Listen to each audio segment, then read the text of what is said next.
Scientists from the University of California, Irvine, Caltech, and Hughes Research Laboratories have created the world's lightest material. Howlite, the material named ultralight metallic microlattice, is 100 times lighter than styrofoam, which should be expected from a material that is 99.99% air. KGTV has more details. The ultralight metallic microlattice is so light, a block of it can balance on top of a dandelion. It's made from nickel. It's 1,000 times thinner than a human hair and strong. You can't believe how strong. So how strong is something that can be supported by a dandelion? The BBC reports.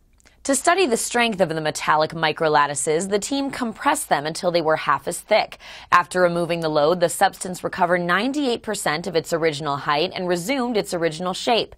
Materials actually get stronger as the dimensions are reduced to the nanoscale, said team member Lorenzo Valdivite. MSNBC notes the strength of the material does not come from the nickel used to create it, but instead from its shape. The outlet spoke with a manager at the HRL Laboratories who says to think of microlattice as the Eiffel Tower. Modern buildings, exemplified by the Eiffel Tower or the Golden Gate Bridge, are incredibly light and weight efficient by virtue of their architecture. We are revolutionizing lightweight materials by bringing this concept to the nano and micro scales. But how do you make an Eiffel Tower on a nanoscale? CBS explains: lasers. First, lasers beam ultraviolet light into a reservoir of a resin that forms polymer fibers when the light hits it.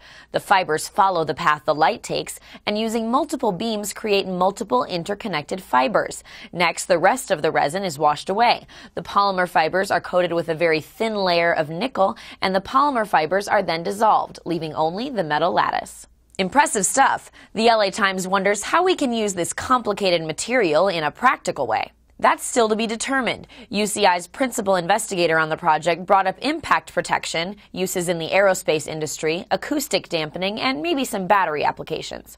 Still, microlattice might be used for much more than acoustics. CBS notes that the research was conducted for the United States' Defense Advanced Research Projects Agency. For Newsy, I'm Lauren Zima. Multiple sources, the real story.